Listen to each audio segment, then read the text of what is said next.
Howdy folks, Grok the Duck Farmer here, and I'm on the Nemasauce Modsauce server.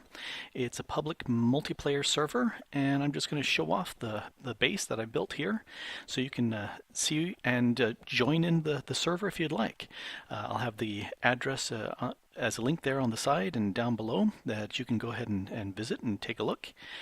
Currently running 1.0.1.0 is the build of Modsauce that it's running. And I'm floating here in this nice water biome with my purple armor, and you can see there's a fez on top of my head. Yes, because with a fez, one is truly festive. Alright, here is my base. You've got this nice little island out in the middle of nowhere, and here's my little shack. The Casa de Grok de Duck Farmer. There we go. I tend to build these as my little first night homes, and instead of the typical villager house that you can find, I put the little upside down stairs around the edge that knocks off any spiders coming in, and nice fence around and some prettifications with the lights, a few trees and some nice little flowers and stuff around here. This is my twin portals, the mining world and netherworld, and over here is a small little floating island I built. I tend to like making floating islands. So this has a harvester on it. If you've never seen those from, I lied, it's a farming station, not a harvester, from Ender.io. Right now I'm just growing oak because I have a need for having lots and lots of oak. As the oak trees grow, it will automatically harvest them, which is why I keep calling them a harvester when they're not. And it'll suck that stuff and store it later. Little beautification. That's my first and only thing I've done with Botania yet. But, I'll get to that. Blood magic, I think, is first. And here is my tower of compressed cobble.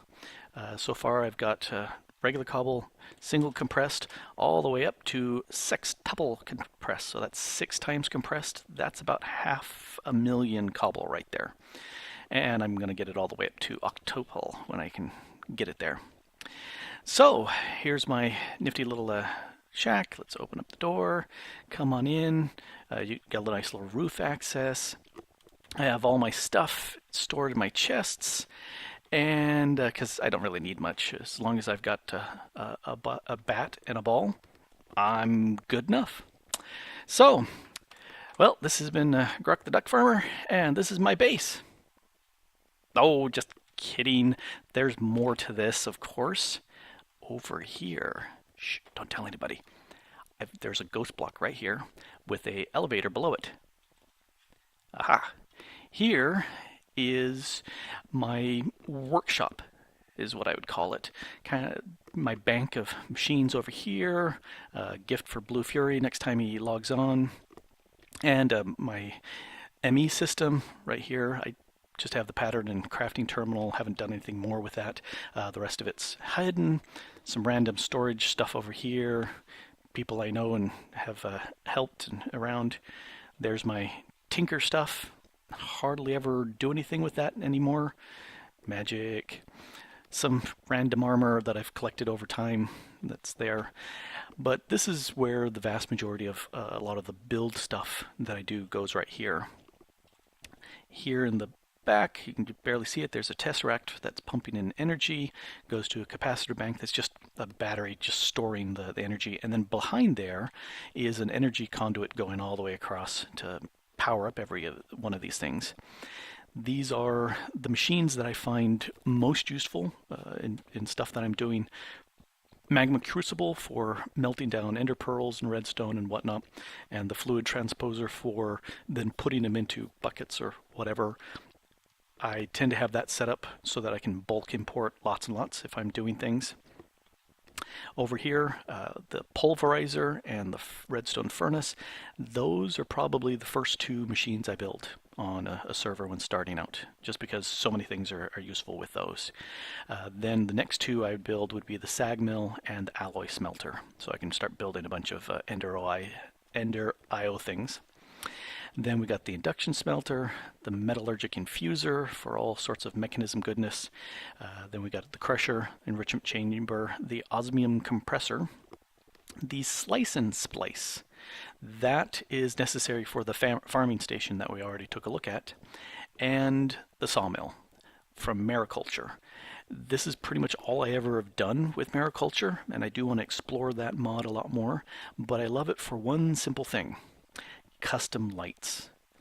If you look around here, now granted I've got night vision on so I see everything as bright light, but where are the torches? Where are the light sources? Well, they're here. They're just hiding. There's a stone, and there's a custom light made from the mariculture sawmill to look like stone. And so I've got little lights in the corners that all light it up, and that gives me all the light I need. And if I hit F7, whoops, wrong thing. If I hit F7, not F6, that turns on the little red and yellow X's. You don't see any because there's plenty of light in this area, no mob spawns. So I'll turn that back off. Here's a little elevator to go on down. Zip. This is my next section where I have my ME network. And I've made some videos showing how to set this up. My typical column in the center, and then branching off to the sides so that I can have lots of space to do things. This one, dense cable, is using about half of the 32 channels for bulk storage up here. Rather than storing them inside my drive array over there, I store the 16 biggest items I have as far as quantity in these barrels. That way I'm not chewing up a lot of that space. I'm about ready to expand this with another 16 barrels so that the top 32 items being held will be in there.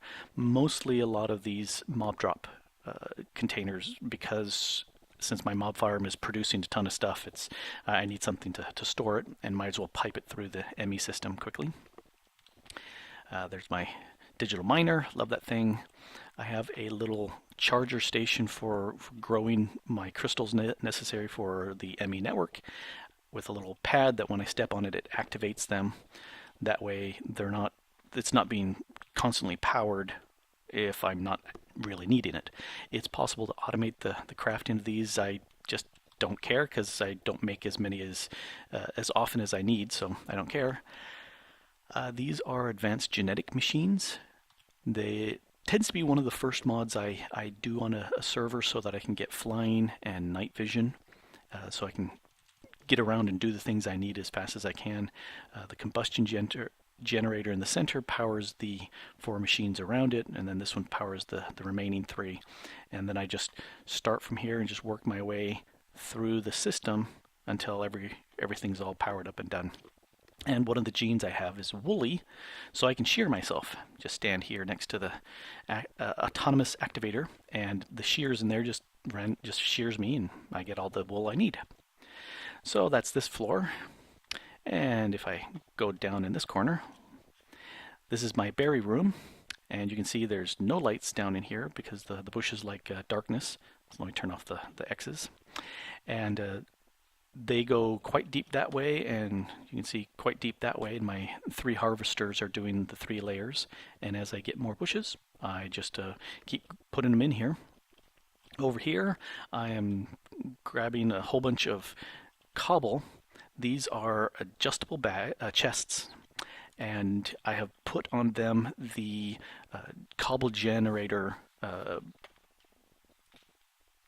addition.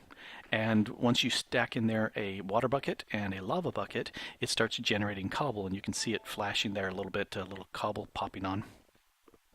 And those are getting sucked out through these item conduits into the cyclic assembler, maybe cyclic assembler. This makes compressed, that makes double, that makes triple, and that makes quadruple compressed cobble, which then gets fed into my ME network through the tesseract. This makes sludge, and I'm getting rid of the sludge by just piping it into a void pipe here, and it just deletes everything. At some point I'll go ahead and actually do stuff with the sludge, but for right now, don't care. Next level here is a bulk processing. I was looking at the ores and saying, you know, Mechanism has a nice way of tripling and quadrupling and quintupling the ores. So let me start something real quick with tripling. So again, tesseract for power, running back through there. My electric pump is sucking up water and feeding it into the electrolytic separator, which is generating oxygen. It's also generating hydrogen, but I just dumped that for right now. The oxygen is being stored into this gas tank, and then as items get dropped into here, into the ender chest, the ore items, and it's the brown, yellow, brown, those ores go into the purification chamber, which smashes them, or purifies them, goes into the crusher, which crushes them, enrichment chamber turns them into dusts. The redstone furnace then makes them into ingots, and it tosses it back into the ME network, and off it goes. This is my cactus farm. I can make all cactus all day long. Well, it just runs whenever I'm in the area and it grows, it instantly pops off, and the little tiny item collector sucks it up, throws it in. It's in my ME system. And down here is my reactor here for generating the power I need, and I've got capacitor banks. It's about time I added another layer of capacitor banks on there. So I find the way I play, I don't need much constant power to be generated as long as I have lots of battery storage. And so that's what I have set up. And I showed in my video how you can run the power monitor, and it turns the power on and off. It's kind of flaky on multiplayer servers. I found several times when I come down here and it was on and continually powering this. If I did a block update next to the power monitor, it seemed to recognize, oh hey, I shouldn't be powering. So it makes me think that there's an issue with logging on and off, and as you can teleport to spawn and back to your base, I think that's causing some issues there. And these are just piping in the yellorium that you need and pulling out the cyanite that I don't. And I'm all the way down to bedrock here. One of the things that I've done to get rid of mob spawns, can't quite see it, there he is. There's the magnum torch. That will suppress any spawns in the area. It's 64 wide, and I don't know if it's 64 blocks tall. I've read someplace where it may be 32 blocks. But this stops everything down here from sprouting monsters. I've got a couple of lights here, but there's no lights in here. There's no lights in here. And I have another magnum torch buried underneath here. You can see the wisps coming up occasionally. Yep, right there. So it's buried, and that stops anything from happening up in these rooms, even though they're well lit. But it also stops anybody from spawning out in this area, even though, because there's no lights except for around my little shack there. So I hope you have enjoyed this brief little show of what I've done in the area. The server is a fun server. There's some great people to play with. You can claim this area. I think it's a 4x4 chunks that I have claimed as mine, and only I have access to opening and using things. Nobody else can build on this area unless I give them permission, which is a nice thing when playing with multiple people. Again, the link in the download, so you can take a look there. And if you ever pop on and you saw my video, definitely give me a shout, and I'll be happy to say hi. This has been Grok the Duck Farmer saying thanks for watching.